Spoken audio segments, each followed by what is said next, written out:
ഇപ്പൊ ഒരു മൊലിയാര് മിഞ്ഞാന്ന് പറഞ്ഞു, തെരഞ്ഞെടുപ്പിൽ പൊതു സീറ്റിലെങ്കിലും എന്താക്കണോ, മുസ്ലിം സമുദായത്തിൽപ്പെട്ട പെണ്ണുങ്ങൾ മത്സരിപ്പിക്കുന്നതൊന്നും ഒഴിവാക്കണോ. അയാൾ പറഞ്ഞതിൻ്റെ ആത്മാർത്ഥത ഒന്നും ഇപ്പം നമുക്കറിയില്ല. പക്ഷെ അത് പറഞ്ഞത് വലിയൊരു തെറ്റായിട്ടാണ് സമൂഹം ഇന്ന് ചിത്രീകരിക്കുന്നത്. പെണ്ണുങ്ങൾക്ക് റിസർവ് ചെയ്ത സീറ്റിൽ പിന്നെ ആണുങ്ങൾക്ക് എന്തായാലും നിൽക്കാൻ പറ്റില്ല. റിസർവ് ചെയ്യപ്പെടാത്ത സീറ്റിൽ എങ്കിലും നമുക്ക് മുസ്ലിം സമുദായത്തിൽപ്പെട്ട പെണ്ണുങ്ങൾ, നിങ്ങൾ ആലോചിച്ച് നോക്കി, ഇതാരെങ്കിലും കുറച്ച് ആൾക്കാർ പറയണമല്ലോ. അനുസരിക്കുമോ അനുസരിക്കില്ലേ എന്ന് നമ്മൾ നോക്കേണ്ടതില്ല. അള്ളാഹുവിന്റെ ദീന് നമ്മൾ ഓരോ കാലഘട്ടത്തിലും പറഞ്ഞുകൊണ്ടിരിക്കുക എന്നുള്ളതാണ്. സ്ത്രീകളെ ഇസ്ലാം ഒരിക്കലും മോശമാക്കിയതല്ല. സ്ത്രീകളെ ബഹുമാനിച്ചിട്ടാണ് പെണ്ണുങ്ങളോട് എന്ത് പറഞ്ഞത്?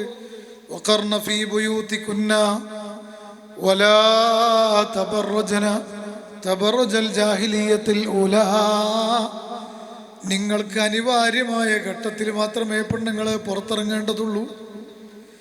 ചികിത്സക്ക് വേണ്ടി നിങ്ങൾക്ക് പുറത്തു പോകാം, അതിനും ഒരുപാട് ഷർത്തുകൾ വെച്ചിട്ടുണ്ട്.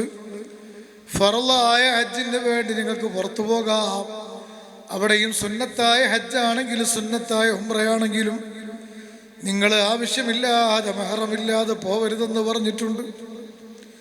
അതുപോലെ ഒരു ഖാദിയുടെ അടുക്കൽ നിങ്ങളുടെ പരാതി പറയാൻ വേണ്ടി നിങ്ങൾക്ക് പോകാം. ഇങ്ങനെയുള്ള അനിവാര്യമായ ഘട്ടത്തിലല്ലാതെ ഒരു സ്ത്രീ പുറത്തിറങ്ങുന്നത് പരിശുദ്ധ ഇസ്ലാം പ്രോത്സാഹിപ്പിച്ചിട്ടില്ല.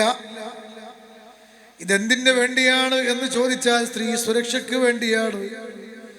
പെണ്ണുങ്ങൾക്ക് അള്ളാഹു നിശ്ചയിച്ച ഏറ്റവും വലിയ ബഹുമാനം എന്താണ്? അവർക്ക് അവരുടെ വീട്ടിൽ ഇരുന്നു കൊണ്ട് ഭക്ഷണം കഴിക്കാൻ അള്ളാഹു സംവിധാനം ഒരുക്കി കൊടുത്തു. ആണുങ്ങളോട് പറഞ്ഞു, ആണുങ്ങളെ, നിന്റെ ഭാര്യയെ സംരക്ഷിക്കേണ്ട ഉത്തരവാദിത്വം നിനക്കാണ്. അവള് ജോലി ചെയ്ത് നിന്നെ പോറ്റലല്ല, നീ ജോലി ചെയ്ത് ഭാര്യയെയും മക്കളെയും പോറ്റേണ്ട ആളാണ്. എത്ര വലിയ സൗകര്യമാണ് ഇസ്ലാം പെണ്ണുങ്ങൾക്ക് നൽകിയത്! ഇത് ബഹുമാനമാണ്, ആദരവാണ്.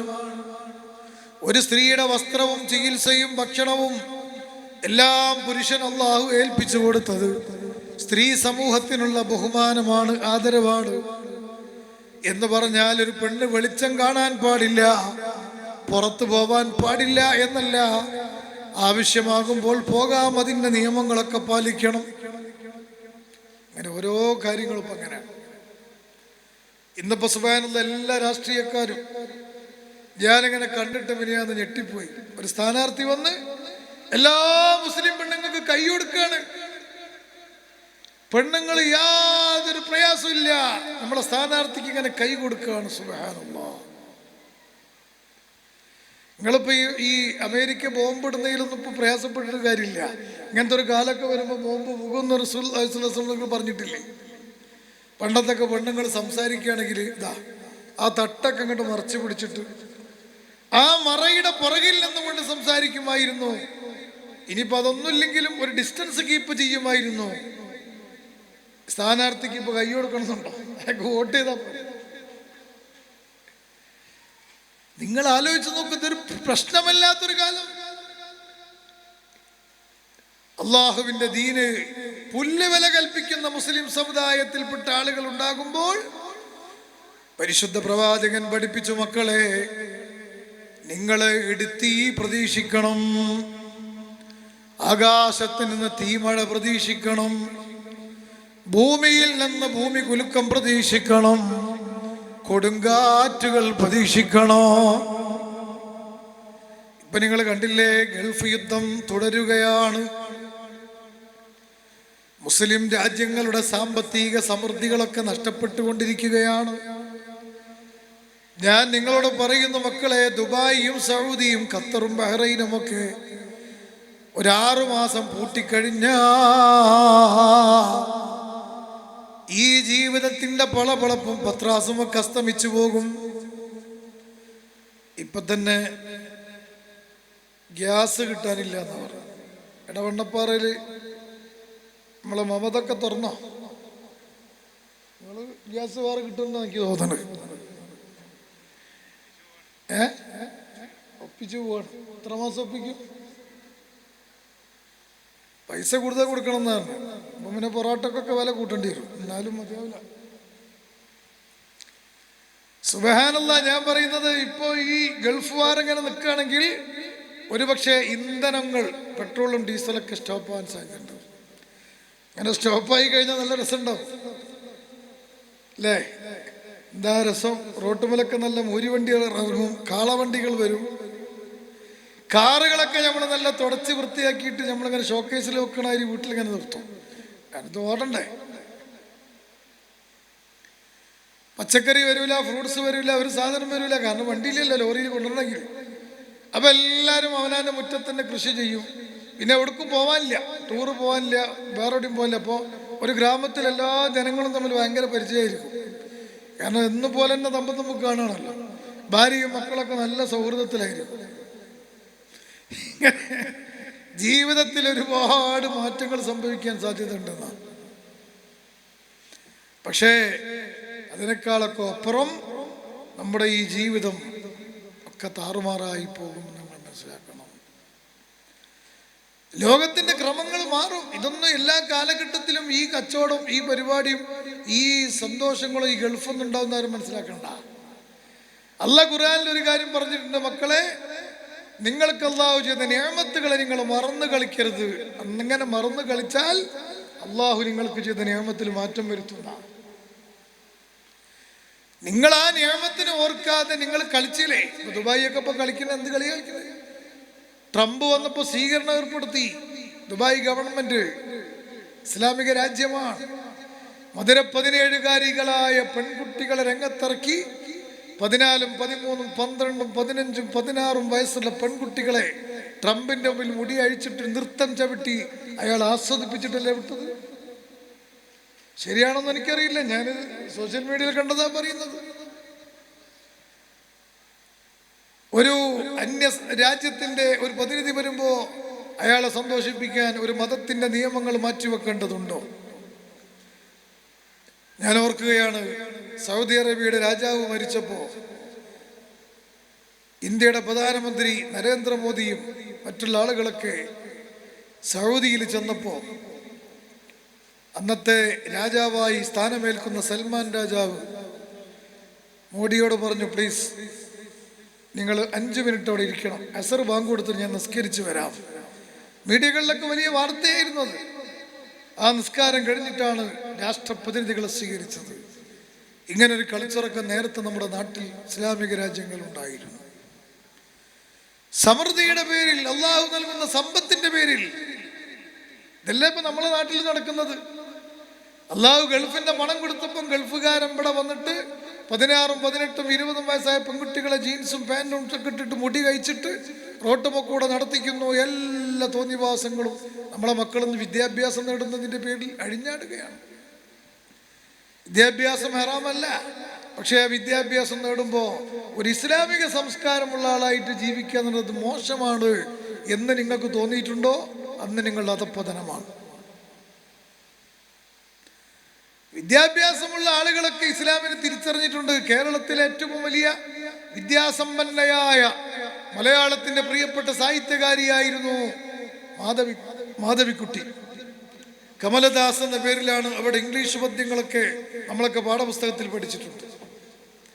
ആ കമലദാസ് എന്ന് പറയുന്ന, മാധവിക്കുട്ടി എന്ന് പറയുന്ന നാലപ്പാട്ട് തറവാട്ടിലെ നായർ തറവാട്ടിൽ ജനിച്ച ഇന്ത്യ കണ്ട ഏറ്റവും വലിയ വിപ്ലവകാരിയായ സാഹിത്യകാരി, അവരുടെ ജീവിതത്തിന്റെ അവസാന ഘട്ടം അവർ പറഞ്ഞു, ഞാൻ കണ്ടെത്തിയ ഒരു യാഥാർത്ഥ്യം, ഇസ്ലാം മാത്രമാണ് ലോകത്ത് മനുഷ്യന് സേഫ്റ്റി ആൻഡ് സെക്യൂരിറ്റി നൽകുന്ന മതവും. ആ മാധവിക്കുട്ടി പറഞ്ഞു, ഒരു പെണ്ണിന് ഏറ്റവും വലിയ സുരക്ഷ നൽകുന്നത് പർദ്ദയാണ്. ഞാൻ മരിച്ചാൽ ഇസ്ലാമിക സംസ്കാര പ്രകാരം എന്നെ മറവ് ചെയ്യണം. ഇങ്ങനെ ബുദ്ധിയുള്ള വിദ്യാസമ്പന്നരായ ആളുകളൊക്കെ ഇസ്ലാമിനെ സ്വീകരിച്ച പാരമ്പര്യമാണ് നമ്മുടെ നാടിനുള്ളത്.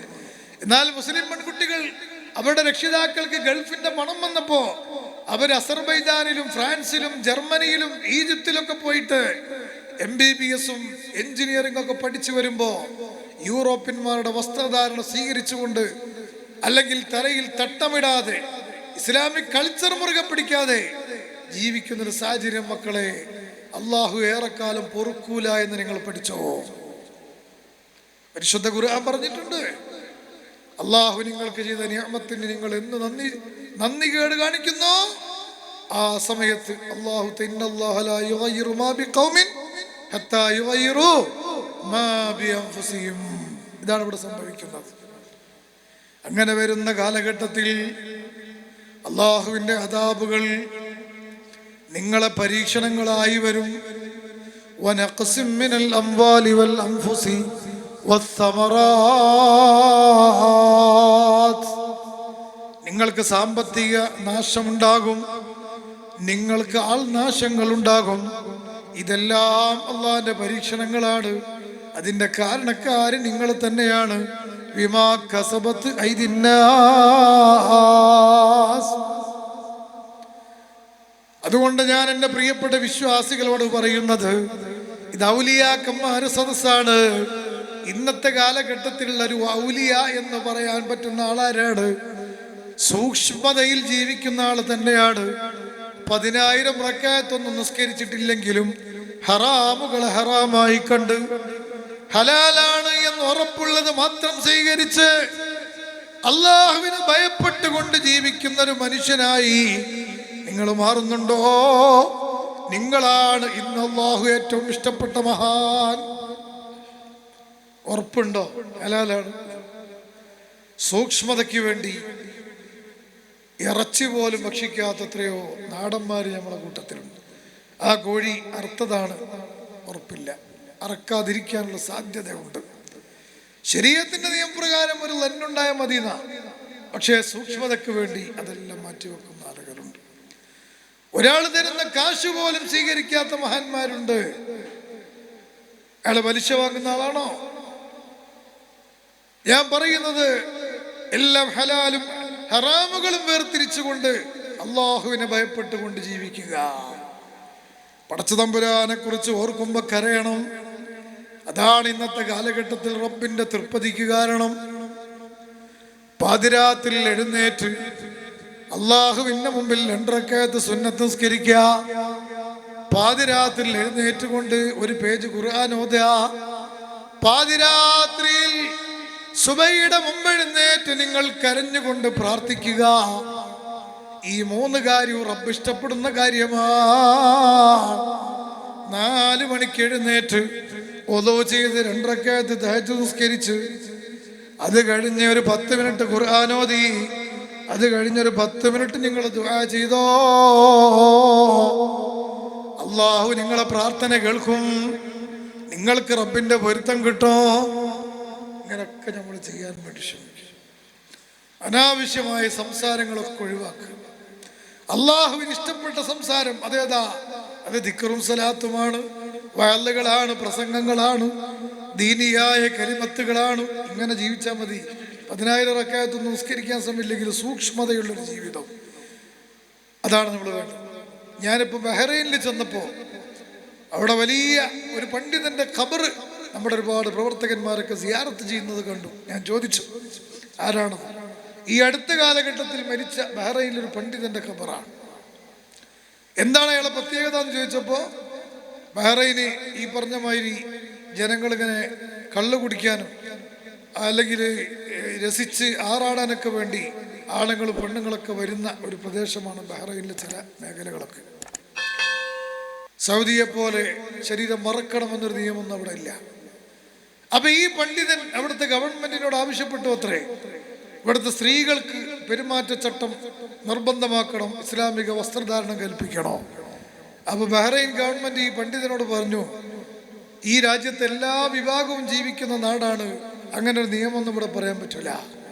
ഉടനെ ഈ പണ്ഡിതൻ പറഞ്ഞു അത്രേ, അങ്ങനെയാണെങ്കിൽ ഇന്ന് മുതൽ പെണ്ണുങ്ങൾക്ക് മാന്യമായ വസ്ത്രം ധരിച്ച് പുറത്തിറങ്ങാൻ നിങ്ങൾ നിർദ്ദേശിക്കുന്നില്ലെങ്കിൽ ഇന്ന് മുതൽ ഞാൻ പുറത്തിറങ്ങുന്നത് അവസാനിപ്പിക്കുകയാണ്. പിന്നെ അയാൾ മരിക്കുന്നത് വരെ വീട്ടിൽ നിന്ന് പുറത്തിറങ്ങിയിട്ടില്ല എന്നാ. കാരണം ഇനി ഒരു ഹറാമ് എനിക്ക് കാണാതിരിക്കാൻ സൂക്ഷ്മതയുടെ വഴി ഇതാണ് എന്ന് അദ്ദേഹം സ്വീകരിച്ചു എന്നാണ്. ഇങ്ങനത്തെ ആൾക്കാരൊക്കെ ഉണ്ട് ജീവിതത്തിൽ. പിന്നെ പുറത്തിറങ്ങിയില്ല എന്നാ. അപ്പൊ ഞാൻ പറയുന്നത്, കൂടുതൽ ഇബാദത്തുകൾ എന്ന് പറഞ്ഞ് നമുക്ക് ചെയ്യാൻ പറ്റിയില്ലെങ്കിലും അള്ളാഹുവിനെ അനുസരിക്കുക, അള്ളാഹു വിലക്കിയതൊക്കെ മാറ്റി നിർത്തുക, നിർബന്ധമായി ചെയ്യാൻ പറഞ്ഞ് ചെയ്യുക, റബ്ബിനെ ഓർത്തുകൊണ്ട് കരയുക. ഇതൊക്കെയാണ് നമുക്ക് ചെയ്യാൻ പറ്റുന്നത്. അള്ളാഹു നമ്മളെ ഈ മജ്‌ലിസ് സ്വീകരിക്കുമാറാവട്ടെ.